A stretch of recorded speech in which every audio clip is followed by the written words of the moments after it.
నాకేంటంటే పేస్ట్ బాగా నచ్చిందండి. కొంచెం పళ్ళ ప్రాబ్లం ఉండే నాకు. పేస్ట్ బాగా పనిచేసింది. మళ్ళీ చుండ్రుకు బాగా అసలు అన్ని షాంపులు వాడినా కానీ అసలు తగ్గలేదు.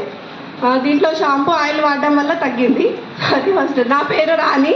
నేను నారాయణఖేడ్ దగ్గర కిష్టాపూర్ నుంచి వచ్చాను. ఇక్కడ హైదరాబాద్లో ఉంటాం మేము.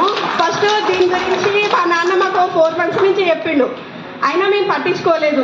అసలు ఏంది ఇదంతా, అసలు నిజమేనా, ఇంత శాలరీ వస్తుందా, ఇట్లుంటుందా అని నమ్మలేదు నేను. అసలు మా నాన్నకి ఏంటంటే అసలు ఆయనకు బీపీ, షుగరు, చాలా హెల్త్ ప్రాబ్లమ్స్. ఆయన మంత్లీ ఒక 9 to 10 times హాస్పిటల్కి వెళ్ళేటోడు. అసలు అట్లాంటిది చూస్తే అసలు ఇప్పుడు హాస్పిటల్కే వెళ్ళట్లేదు. అసలు దీంట్లో మందులు వాడడం వల్ల అసలు ఆయన హాస్పిటల్కే వెళ్ళట్లేదు. మందులు అనేది చాలా బాగున్నాయి. ప్రతి ఒక్కటి అన్ని ఆయిల్, పేస్టు, సోప్స్ ప్రతి ఒక్కటి చాలా బాగున్నాయి.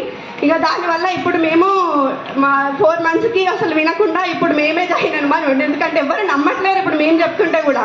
ఇప్పుడు సొంత మా నాన్న చెప్తేనే నేను నమ్మలేను, ఎందుకంటే ఆయన హాస్పిటల్కి వెళ్ళట్లేదు కదా. ఇప్పుడు మాకు నమ్మకం వచ్చింది అంత బాగున్నాయి ప్రోడక్ట్స్ అని. ఇప్పుడు మేము చెప్పిన వాళ్ళు కూడా అసలు నమ్మట్లేదు. అయినా కానీ మీరు అందరు ట్రై చేయండి. ఖచ్చితంగా ప్రోడక్ట్స్ బాగున్నాయి కాబట్టి ప్రతి ఒక్కరు తీసుకుంటారు. ఓకే.